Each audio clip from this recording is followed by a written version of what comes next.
explica el versículo 15, que es el último. Noten, dice así, aunque el pecador haga mal, qué interesante, me parece que es la primera vez que se menciona la palabra pecador. Eclesiastés menciona mucho la palabra necio, la antítesis del necio es el sabio, ¿cierto? Y aquí se menciona el concepto de pecador. Muy interesante, pecador tiene que ver con el que viola la ley de Dios, en términos generales.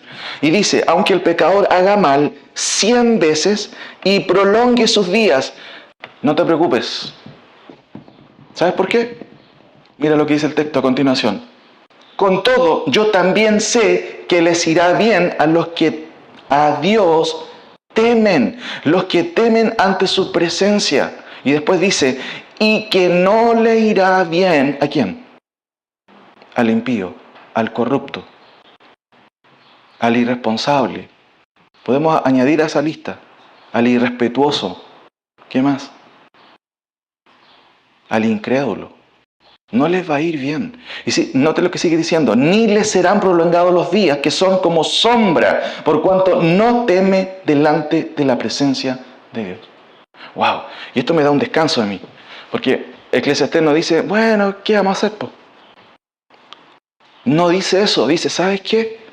Mira, aunque el pecador haga mal, 100 veces, mira qué interesante, 100 veces. No está hablando de alguien que comete uno o dos, está hablando de corruptos, de verdad, personas corruptas, inmorales, ¿cierto? Que viven en la corrupción, dice el autor. Y prolongue sus días, y podemos agregar, tenga bienes, tenga de todo, viva como un millonario, ¿cierto? Con todo, yo también sé que les irá bien a los que a Dios temen, los que temen ante su presencia, y que no le irá bien al impío, ni le serán prolongados los días que son como sombra, por cuanto no teme delante del Señor. Chicos, yo creo que aquí hay un clímax en el autor. Él dice, miren, he visto un montón de cosas debajo del sol, y a veces hay cuestiones que son sin sentido. Y seguramente tú has vivido cosas que no tienen sentido o que, pucha, no tiene patas ni cabeza esta cuestión. No lo entiendo. Pero una cosa quiero que podamos recordar. Porque aquí se habla de dos grupos de personas. Por un lado los necios, los impíos, los corruptos. Pero por otro lado los que temen a Dios. Chicos, hay cosas que tú vas a tener que hacer aunque no las entiendas. Vas a tener que temer a Dios. Pero es que no entiendo, ¿por qué tengo que hacer esto? No lo hagas, te va a ir bien. Pero pucha, es que me incomoda hacerlo. Obedece, sé humilde, sométete, obedece al Señor. Va a ser lo mejor. Ah, bueno. Siempre va a ser mejor, chicos, temer a Dios y obedecer sus mandamientos. Siempre. ¿Por qué? Porque al que no teme a Dios, ¿qué le va a pasar? ¿Le va a ir bien? No le va a ir bien. Recuerda Proverbios 1:7, podemos aprenderlo de memoria, ¿cierto? El principio de la sabiduría es el temor de Jehová. Ahora,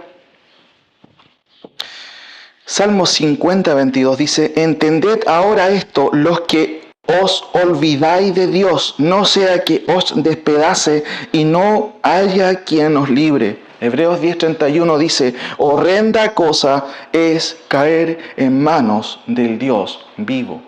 No sé qué te suena la palabra horrenda. Es terrible. Horrenda cosa es caer en manos del Dios vivo. Termino con esta pregunta, chicos. ¿Qué es entonces lo más sabio que puedo yo hacer hoy? ¿Qué es lo más sabio que tú puedes hacer hoy? ¿Simón? Muy bien, temer a Dios. ¿Otra cosa más podríamos agregar?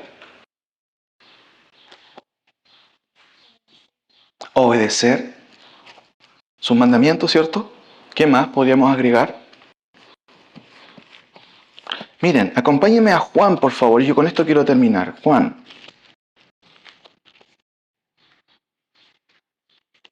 Juan capítulo 3.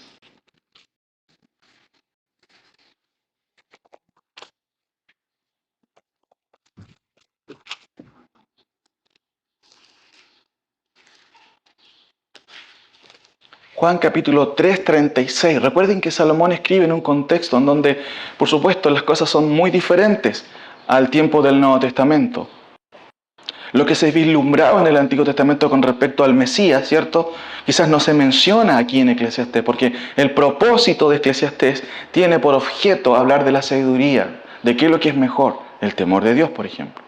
Pero miren, Juan 3:36, ¿lo tienen? Juan 3:36 dice así: el que cree en el Hijo, ¿en qué tiempo está ese verbo? Tendrá, tuvo, presente. ¿Y qué significa el tiempo presente? Ahora, muy bien. Y generalmente en el contexto del Nuevo Testamento, los tiempos verbales, por ejemplo, si es un presente continuo. Es todo el tiempo. Dice, el que cree, y obviamente hay que entender el concepto de creer, ahí también tiene un sentido verbal. No el que creyó. Sí, yo antes creí en el Señor, pero bueno, ahora no estoy ni ahí con la iglesia. ¿Saben, chicos? Hemos conocido muchas personas que de hecho han pisado este templo y en el día de hoy no quieren nada con el Señor. No quiere decir que aquí, en este templo, solamente se predique la palabra. No. Hay muchos lugares en donde la palabra de Dios se predica también. Pero dice, el que cree, ese es un participio presente, que significa que también es una acción continua en el tiempo. El que creyó, cree y sigue creyendo en Cristo, tiene, dice, no tendrá. El verbo es presente, tiene algo que tú y yo no tenemos. ¿Qué es? Vida eterna. Pero nota la antítesis. Pero el que rehúsa creer en el Hijo no verá la vida, sino que la ira de Dios está sobre él. Noten, esto puede ser una conexión con Eclesiastés cuando dice que a los que no toman en cuenta a Dios les irá como mal, les va a ir mal. Entonces, ¿qué hizo el Señor por el mundo? Por los pecadores. ¿Te acuerdas? Mira, hay textos que nosotros nos aprendemos de memoria cuando somos chicos. Uno de ellos, Juan 3:16. ¿Te acuerdan? Porque de tal manera amó Dios. Eso hizo Dios por el pecador. Hizo algo. Él tomó la iniciativa. Mandó a su Hijo a morir por el mundo. Y esa palabra mundo, si algunos recuerdan, significa cada clase de personas. No por cada habitante que ha vivido toda la vida, sino no solamente por judíos, sino también por gentiles, para que a todo aquel que en él, en el Hijo, cree continuo, no se pierda junto al impío, junto al corrupto, junto al inicuo, sino que tenga vida en Cristo. ¿Qué es lo que podemos hacer? ¿O qué es lo más sabio que podemos hacer? Excelente respuesta: temer a Dios, obedecer a Dios. ¿Y quién mandó a Cristo? Dios. ¿Qué dijo Dios acerca de su Hijo? Este es mi Hijo amado en quien tengo complacencia. A Él oíd. Lo más sabio, chiquillos, aparte de obedecer a Dios, de temer a Dios, es creer en el Hijo. Porque Dios mandó a su Hijo para que tú y yo no pasáramos y no experimentáramos lo mismo que van a experimentar todos los que se olvidan de Dios, todos los inicuos, todos los corruptos, justamente como decía Eclesiastés. Temer a Dios es obedecer a Dios. Temer a Dios es creer en Cristo. Temer a Dios es correr a Cristo y descansar en Cristo. Recuerda que la salvación no tiene que ver con lo que tú haces ni con lo que yo hago. Tiene que ver con lo que otra persona hizo por mí. Y el punto está en, ¿creo que eso es suficiente para mi salvación o no? La Biblia nos dice que debemos de creer en Él. La salvación es por gracia, por medio de la, ¿se acuerdan? Fe. ¿Y qué fe? Confianza.